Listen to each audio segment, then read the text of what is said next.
My name is Amanda Willis, and today I will be arguing against physician-assisted suicide. Physician-assisted suicide is a controversial issue in the United States for over a decade that most American doctors and people remain divided on. First, I want to be clear on exactly what physician-assisted suicide is. Physician-assisted suicide is when a person who is considered terminally ill is prescribed a medication that is designed to kill them within 6 months. They take it home and they administer it to themselves, and in some cases, they don't even die.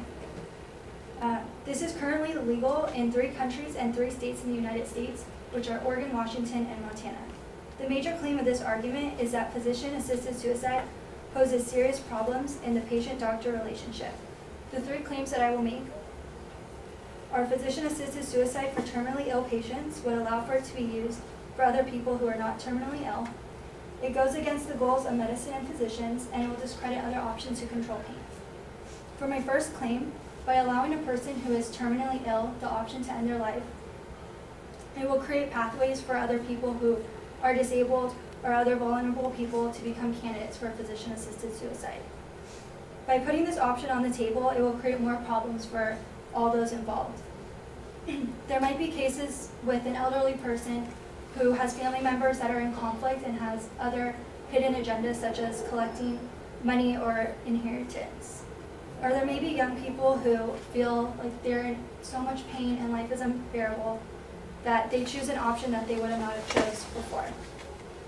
According to a study reported by the Oregon Health Department in February of 2001, of the 27 people that died in 2000 from physician-assisted suicide, 63% cited fear of being a burden on family, friends, or caregivers as being a reason for their suicide. In a more recent study in 2008, the Oregon Health and Science University reported that 25% of people requesting assisted suicide were considered to be depressed. This is a problem with the process. Patients may be incompetent in making the best decision for themselves. Even if legislation required a mental screening that a person is competent in making a clear decision, unfortunately, we cannot be clear that the physician has the best interest of the patient. It is also evident that research done on physician-assisted suicide that not all the people who receive these prescriptions are terminal. In my second claim, that physician-assisted suicide goes against the goals of medicine and physicians, although there is a high percentage of physicians and people who favor physician-assisted suicide, the American Medical Association opposes it. According to the American Medical Association, physician-assisted suicide is fundamentally incompatible with the physician's role as a healer, would be difficult or impossible to control, and would pose serious societal risk. Instead of participating in physician-assisted suicide, physicians must aggressively respond to the needs of the patients at the end of life. This incompatibility is a serious problem because it changes the patient-doctor relationship. If, according to the Medical Code of Ethics and the oath that physicians take, allowing a physician to discontinue prolonging a person's life invalidates that promise. On a national level, it would be impossible to control simply because we cannot monitor every case. We will not know if the appropriate action is being taken or that indeed the patient was terminally ill and that they have explored every option possible.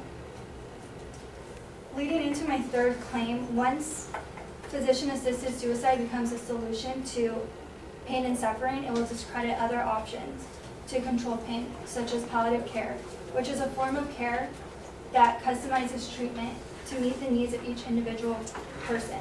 Palliative care can help alleviate emotional and physical suffering.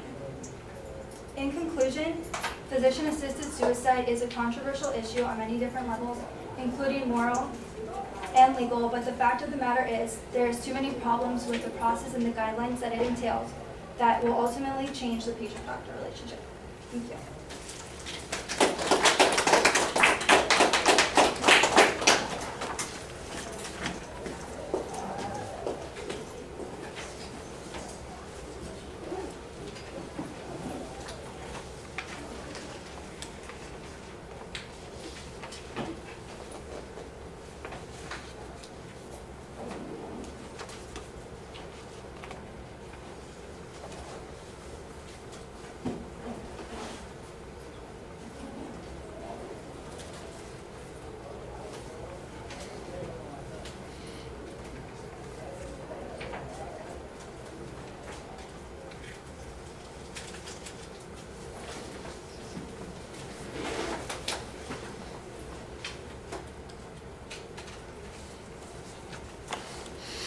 All right, Amanda, there's several things that are pretty strong in the speech, but there are also things that are problematic. I think that your claim is clearly stated after you've introduced the subject. You have a good layout of what the secondary points are. Let's face it, there's plenty of controversy that in what you're talking about, and you signpost the secondary points as you get to them pretty effectively. The place where there's the most difficulty has to do with the grounds that you're using to support those particular claims. Information on the first point is really dependent on hypotheticals for the most part. There was a little bit of information that talked about surveying of the Oregon patients and their reasons for wanting to have access to this, or the number that might be depressed. What you need to do is you need to develop that and show that in fact this is an abuse of the kinds of guidelines that have been established by Oregon, and show that it's not possible to control for those kinds of things. You mostly just say that it's not possible to control for those things, and then you move on to the next argument, the next issue.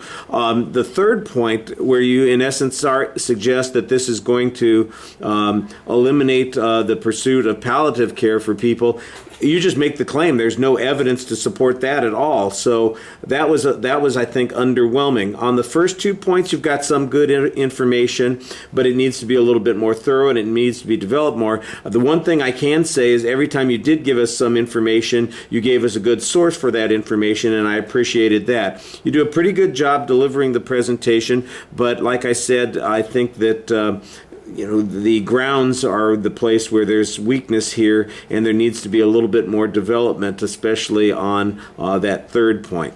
All right, thank you.